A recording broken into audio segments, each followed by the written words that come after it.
Welcome, Greek U Nation, to episode number 540 of the Fraternity Foodie Podcast. I'm your host, Dr. Mike Ayalon, CEO of Greek University. I'm a speaker and an author. Our sixth book just came out. It's called I'm So Beautiful, It's Ridiculous: Unleashing and Promoting Strength, Self-Worth, and Real Sisterhood. So go and pick up that book on Amazon or Barnes & Noble today. We call these episodes the Fraternity Foodie Podcast because there is nothing like great food to bring fraternity and sorority leaders together.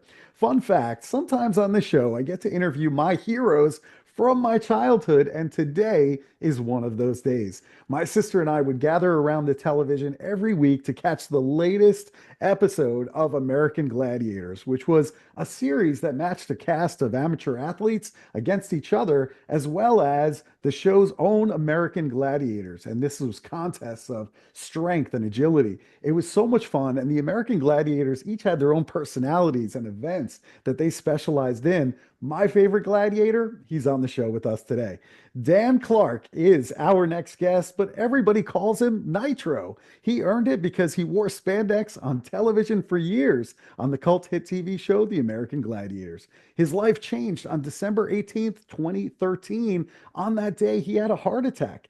At the time, his life was a mess, his health was shot, confidence was collapsing, and his future was certainly uncertain. He was slipping into depression, and at this low point in the hospital after the heart attack, he actually said four words that he never thought he would ever say: "I want to die." Then he fought and dug his way out of it. Over time, he not only gained self confidence, positivity, and motivation, he also discovered simple, actionable tools to change his life. He used them to go from wanting to die to where he is now, living some of the happiest, healthiest, and most productive and profound times of his entire life. Welcome to the show, Nitro. Hey, Michael, it's great to be here, and that's quite the opening for me. I feel privileged to be here. I'm number 540 or 541. 540. I'm number 540, and I know a lot of the young Greek members listening to this now are thinking, American Gladiators, what the hell is he talking about? It was a show in the 90s, and even though you guys may not have heard of it, I promise you that your parents have. And if you tell them I'm on this right now, they'll probably listen to it, and they're probably be freaking out right now. I think that's absolutely accurate. There's no question about that. Your parents definitely loved the show, just like I did. And, I think it's good to start where you started your undergraduate experience because you decided on San Jose State University. I'm wondering, why did you decide to go to San Jose State? Well, I'm in California. I'm in Orange County, which is about an hour south of Los Angeles. And San Jose felt like it was far enough away from home, yet still close enough where I could come back to SoCal, get the beach and all those things that Southern California provides. Plus, I was a D1 football player. Mm. And I went to a JUCO first junior college, and they were one of the 10 to 15 teams that offered me a scholarship to pay for my education. The most interesting thing was joining a fraternity because I had my guys. I was a football player. When you're an athlete on a D1, D2 campus in college, you've got your bros. It's those 90 guys for football, those 20 guys for baseball. And I remember a couple of the guys who were already there, seniors, said, "Hey, what do you think about joining a fraternity? We're all SAEs." And the only thing I knew about fraternities at that time, Michael, was that what I saw in the movie Animal House. Now that's even as antiquated as the American Gladiators, but it was like there was these partiers in one house, and then the other house there were these guys who wore these little sweaters with letters on it. And I said, well, that's just not my speed. That's not my thing. And they kept persuading. And back then I was very simple minded. They said there's girls and beer. And I think that's the way we used to think of the Greek system. But I will tell you, I went there to meet girls, and I went there to party. But what I got out of that experience 35 years later to this day were my five closest friends in my life. Bob Frasco, Frank McFadden, Bill Lehman, Des Shattleton, and Lonnie Canamere were all fraternity brothers. Two of them were football players. So I went in looking for fun, and I came out with this brotherhood that has lasted me a lifetime. I'm so glad that you said that because I agree with you. Most freshmen, that's exactly what they're looking for. They're looking for the social scene. And then you find out about the brotherhood, you find out about the community service events and all these other things that are going to last for a lifetime after you join. And I'm so glad that you're relaying that message because it's something that is forgotten. It's really a gift that you're getting for the rest of your life. And the other interesting thing too is that you went on to play professional football for the LA Rams, a couple of other teams. And I'm thinking in terms of the relationship you had on the football team, the relationship you had with the fraternity. Maybe there are some guys in the fraternity that you didn't get along with as well as you did with these five guys. But at the end of the day, you needed to work with them and you needed to get your mission accomplished, whether that be in the fraternity or just crossing, the touchdown and scoring some points. So how can fraternity and sorority leaders get stuff done in their chapter, even if they don't necessarily get along with everybody who's there? Let me unpack something for you real quick. I just want everyone listening to this to think about what we just said. The five guys sitting next to you in your house, those are going to be the five guys at your wedding. Those, when I had my heart attack, those are going to be the guys that show up. This brotherhood that you create in college in this time, for a lot of us and for my friends, it's the relationships that we have for the rest of your life. So in this moment, invest into those relationships with your brothers. Be there, support them, open up to them, share your life, have each other's backs, and it's going to pay off, it's going to pay off over the years. The second thing you asked about was conflict Mhm. within a group. And what you learn with strong leadership in a house and how to lead and how to resolve conflict is going to be the same things you're going to learn on a sports team. You're going to learn in a corporate environment. You're going to learn as an entrepreneur. And for me, it's always open communication. It's always having those difficult conversations. And I think a lot of us have this view of what a man is. A man's got to have all the answers. A man's got to be strong. A man's got to know. A man can't ask for help. I believe in my idea of what a man now is. The man who is the leader is the man who understands and knows what he doesn't know. And then he goes and asks that expert in the field. The leader is not the guy who, I've got this under control. I've got this under control, then goes home and he's drinking drugs, whatever, to deal with that anxiety of not knowing what to do. A man and these brothers, the way you grow these brotherhoods is you say, hey, look, I don't know. And you wait and you listen. So the skills that you learn in your house, in the Greek system, and especially in the Greek leadership system, are going to be the skills that are going to help you run a company and maintain friendships and good jobs for the rest of your life. So true. So true. You have this new program that I love, and it's kind of related to some of the things you were talking about before. This one is called Men, You're Not the Problem, You're the Solution, Reframing Masculinity and Brotherhood in Today's World. And you know that people in the media right now are accusing fraternities of what they call toxic masculinity. And so I'm wondering, how do we encourage healthy fraternity brotherhoods that do not focus on this dangerous idea of manliness that perpetuates domination, homophobia, and aggression? Talk to us about healthy masculinity. So many of the ideas and the roles of masculinity we have in our lives come from what we've seen from our fathers Mhm.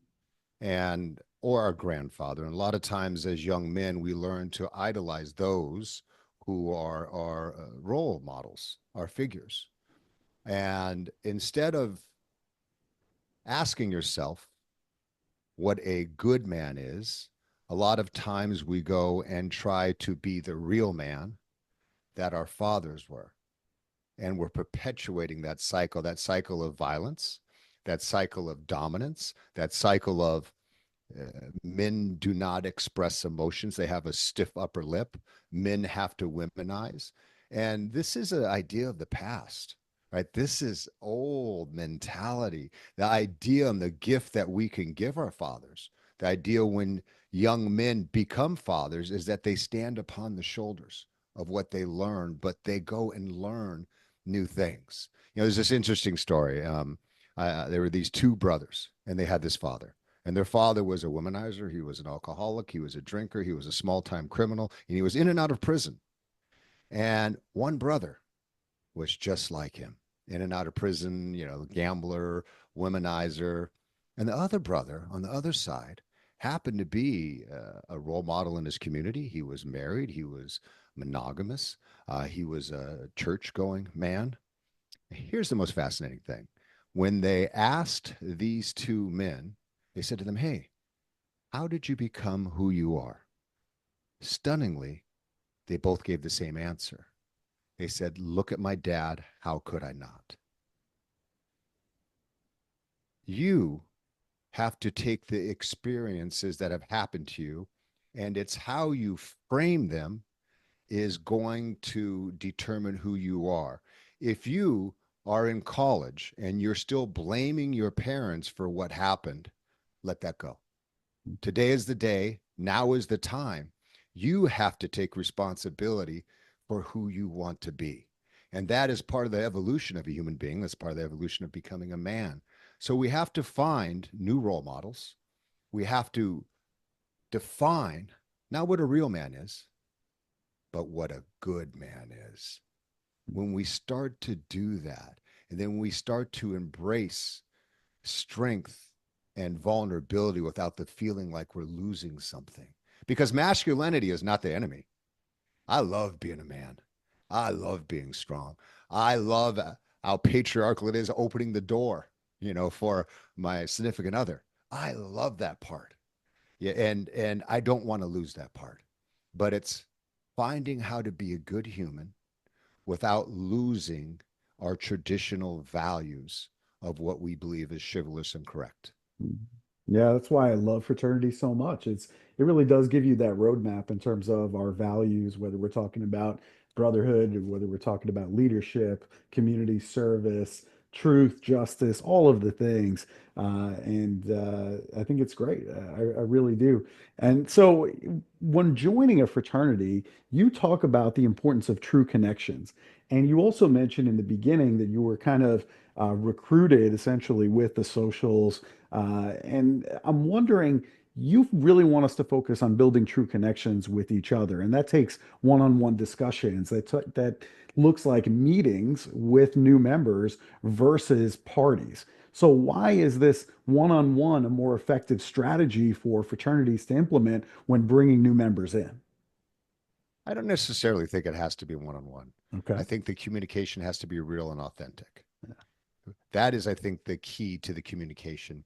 So many times we lead with what we want people to see and think we are, but a lot of times we leave the human behind. I do believe in real conversations. I think one of the biggest distractors to human beings connecting is telephones. Whenever I go to college and I speak, the first thing I say, phones off, phones off. And sometimes a kid will have his phone, a young man will have his phone on. I'll be like, "Hey, come up here." And then the room gets quiet. The room gets quiet. So I think number one, you want to have genuine communication. Look and listen. Look and listen. State how you're feeling. I'm feeling this. Hey, look, sometimes I'm feeling just a little sad. I don't know why. That's hard to do, Mhm. right? That's hard to do. But when we can open ourselves up and have these kind of conversations, I think it leads to healing. Look, I'm drinking a little more than I want to. And, have you ever felt this way? Have you ever done this? When we start to lean upon our brotherhood to help us, the older members in the house, the older brothers, that's where you get the tutelage. That's where and your advisors as well. Everything that you're going through, your advisor has gone through, right? I mean, every lie you're telling, everything you're trying to think and sneak, and all these things you have done. I know my dad used to say that to me. Everything that you think you've done, I've already done, so I know what you're doing. Use your advisors in your house, use the leadership.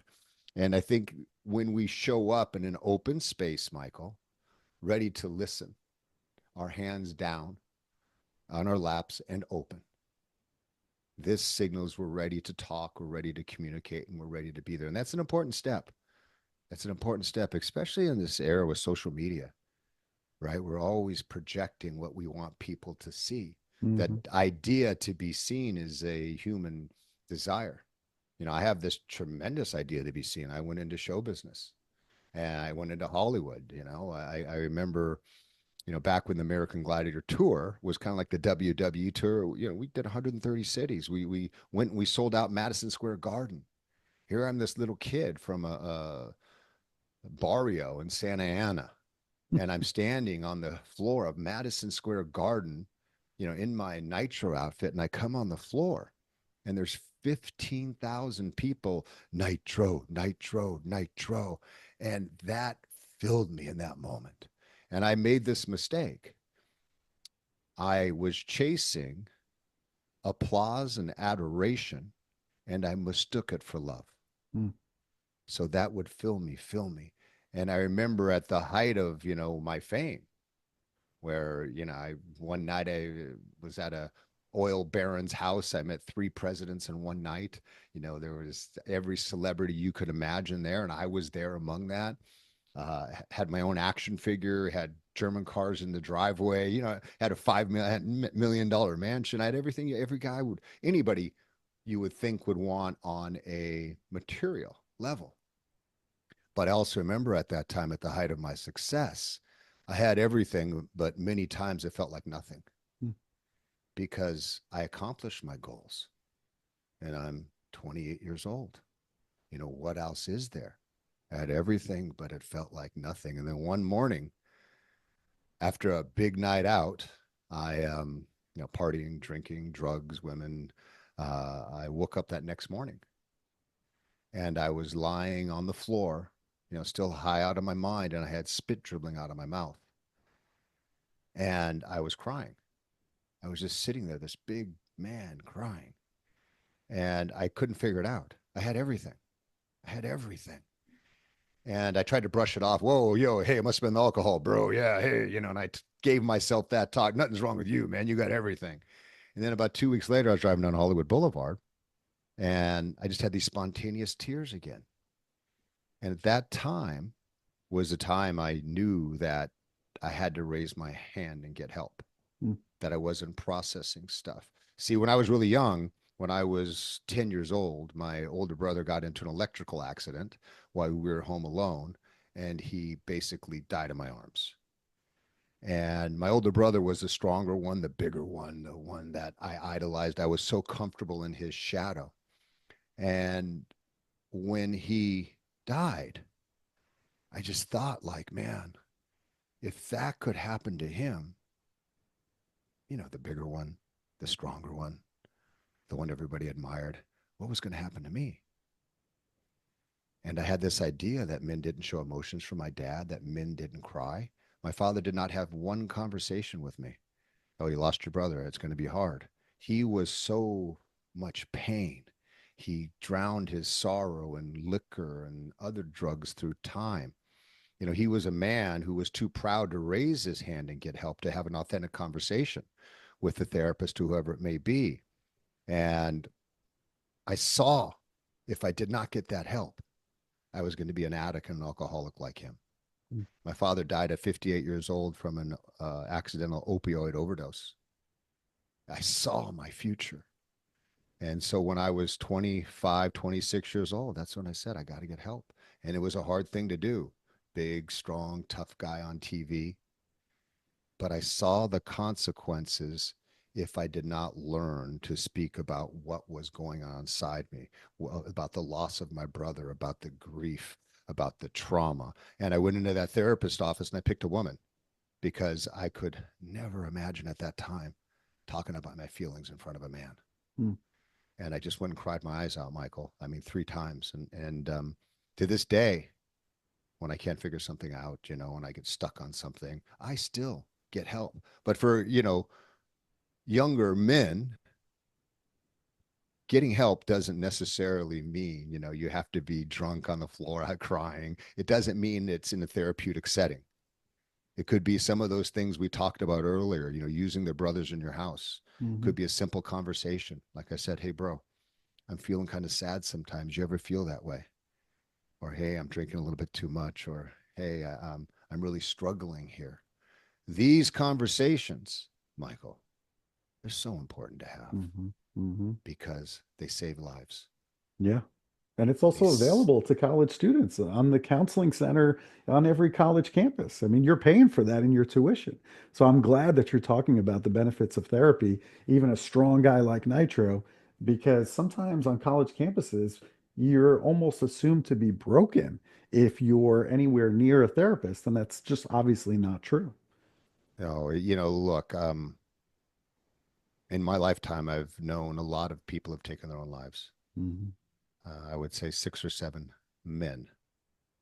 And, the heartbreaking thing is, and the shocking thing is, these are always the guys that you would least expect it from. One guy was a prominent Beverly Hills lawyer, married to this beautiful actress, 2 kids in high school. Couldn't talk about his pain. Went up in the hills in the back of his house. Boom. Another guy was a fireman, got into argument. I just know these guys, and they're the guys that you would least think about it. They didn't have the ability to call me, hey, Dan, hey, bro, I'm feeling like this way. They were too hung up in this idea of masculinity. So when we talk about, masculinity and the bad rap sometimes that it gets, it's that toxic masculinity. And I hate even using that word, it's that idea that might is right. That, if you don't like what I say, I will physically intimidate you, right? To get what I want. It's about using power to control. So there's a line there. There's a line there. And, I'm on a mission to let young men know that there's nothing weak about needing help, that there's nothing weak about not having it all figured out. I'm my age. I've been on TV. I've had 2 best-selling books. I just had this documentary on Netflix that was #1 in the country that I wrote and created and produced. And I still need help. I still need help. I will tell you, a story about 2 best friends. And this is a true story because one of these guys is me. And this is when masculinity becomes unhealthy. It was our second year after Gladiators, and it was a huge success. So my roommate and I, who also was one of the Gladiators, and again, guys, just think of a WWF wrestler. We were roommates. We were 25 years old, and we decided to go to spring break together, which was Palm Springs back in my day, and we were going to celebrate. We went to spring break together. I had a CJ7 Jeep, which is like a renegade Jeep, no top, no doors. We had the music jumping, and he was a country boy. He liked country music, and I liked, a little bit of hip hop, this rap kind of stuff. And I was listening to something back in the day, like I like big butts, and I cannot lie, right? And I was like, and he reached over and he put on like Hank Williams Jr. We got into an argument about it. He slapped my hand in the middle of the strip in the middle of Palm Springs. There were people drinking, girls in bikinis. We just got out of the car and we said, "Do you want to go?" He said, "Let's go." And we started punching each other Wow. right there. People, and we're big. We're 235, 240 pounds. Everybody was staying away. We get on the ground. And back in those days, a headlock wins a fight. So I get him in a headlock. I think, I got him. And his face is right here next to my face. This is my best friend. Mm. I played at the LA Rams with him, and I was a gladiator with him. He's my roommate. We ate together, we drank together, we trained together. And I have him in this headlock, Michael. And all of a sudden, right near my ear, I hear this, and he bites me in the face. Oh my God. He starts biting me in the face. And I remember it took me out of the fight. I said, "There's no biting and fighting. What are you doing?" It's like, "There's no Hmm. crying in softball." It took me out of the fight. We broke apart. And I remember all I could think was, he just bit me in the face. So he's on the ground trying to get up.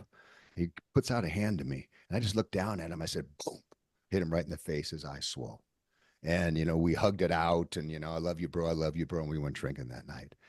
And I used to tell this story, Michael, and I look at that story and I'd be proud.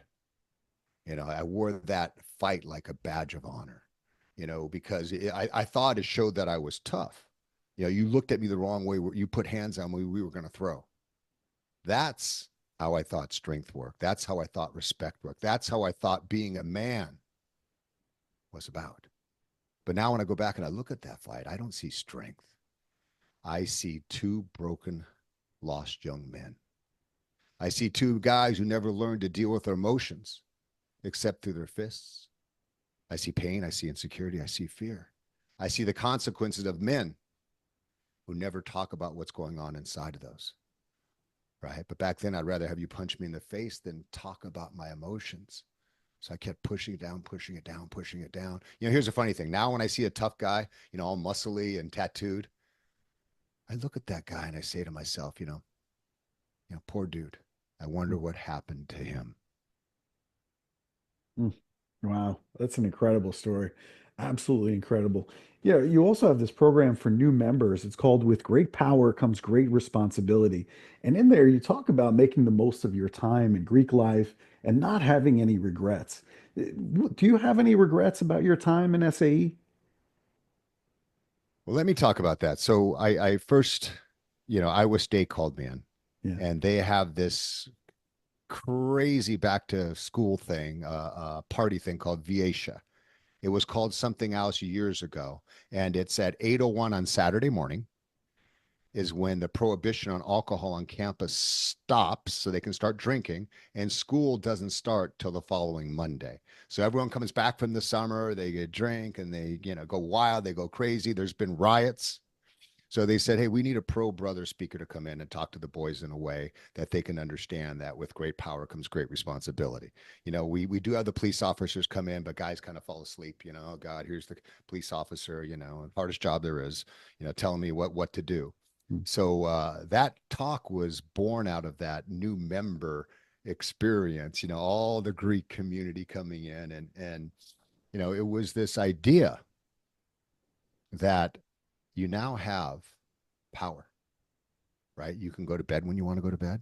You can drink when you want to drink. There's no mom or dad saying, oh, you came home, don't drink and drive. And with that idea, there's a great responsibility. And I tell the story about this young gentleman, I'll to make it quick, who had everything.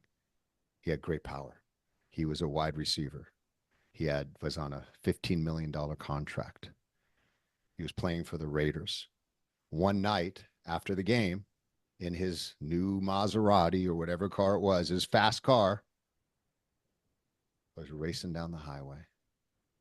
And there's a story about a woman, I won't say her name now. She was walking her dog that night. That woman never made it home. She was Mm. around the corner. Michael ran the car into her.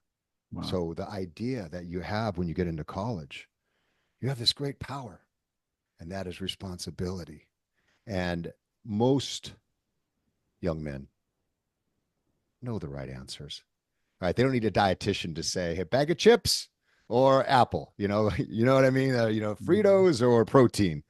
Hey, should you study or should you go out to a party before the midterms? We know what the answer is. We know what to do, and it's just awakening that strength and that voice inside of them to know the right decisions. Because sometimes those small little things we do have a lifetime of ramifications. Henry Ruggs, I think was his name, the Raiders player. He went from $15 million a year, car, women. Now he's making 35 cents a day in prison. Wow. And he took someone else's baby's life. My regrets at San Jose State. I think my regrets were oddly or mostly around football. But I had great power. And I didn't have someone in my life or a role model to say, hey, Dan, you've got this great opportunity. You're a scholarship athlete. You just finished your junior year. Pro scouts from the NFL are coming to see your game. Now is the time you work. You work your ass off now. You work, and I worked hard, but you work as hard as you've ever worked in your life for this next 18 months, and it's going to completely change your future. So many people don't want to work hard now to get your master's, to get your doctorate, to, go into a field that you love, to go to law school, go to medical school, whatever that thing is. They don't want to put that work in. They don't want to pay the price now. I didn't want to pay that price and do that extra work. So I had a really short professional football career. So my regret is I wish I would have known, and I wish I would have someone told me, like, pay the price, do the work now, outwork people, suffer now. When I say suffer, I mean go through it, say no to the party. And me, instead of staying at school the end of that junior year when I was getting those accolades, I went back to Orange County. I wanted to go to the beach. I wanted to, go to the clubs. I wanted to party, and I still worked out. But if I could go back in time and discipline myself and have enough self-love for myself to love myself enough to know that this was the right thing for me later on, that it would have paid off in a different way, I would go back and work my ass off instead of take the short-term gratification of partying and chasing girls and, running around. Yeah. So that's my regret, that I didn't work harder. Yeah. Well, thank you so much for sharing with us today and being vulnerable. I think that's really important for other people, especially college students, fraternity men, to see you in that kind of a vulnerable situation, and being authentic. And I think that ultimately is what makes people connect with you and why you're such a great speaker on college campuses. So I really appreciate all the time you spent with us here today. If the college students who are listening to us right now, if they want to bring you, Dan Nitro Clark, to their campus to speak, where should they go to connect with you? Email is the best way, or socials. Dan at dannitroclark.net, Dan at dannitroclark.net, or Dan Nitro Clark on Instagram or Facebook. And, these conversations that you're having, Michael, that we're having right now, they're just so important. And it's so important that you bring these to your campuses, because I guarantee you right now, somebody in your chapter is struggling, whether it's mental health, drinking too much, maybe they feel lost. And real brotherhood isn't saying, I got you. It's proving it. Because when the Greek system is operating at its best, it's more than drinking together, which you can do. It's more than throwing parties. It's about showing up for each other. It's about checking in on your brothers. It's not letting them suffer in silence. And when you do this, it builds brotherhood. It builds strong young men. It builds leaders. And it creates, as it did for me, lifelong friendships. And that is what brotherhood is for. And that is what the fraternity system and Greek life is for. Amen. Really well said. So thank you so much for spending time with us today. To all the college students listening, make sure you go and check out his website. It's dannitroclark.net. And you can also email him to get him on your campus. The email address is dan at dannitroclark.net. Thank you so much, Nitro, for the time today. Really appreciate it. You're my hero. So I appreciate the time spent. And we'll see all of our listeners on the next episode of the Fraternity Foodie Podcast. Thanks for joining us. We'll see you next time.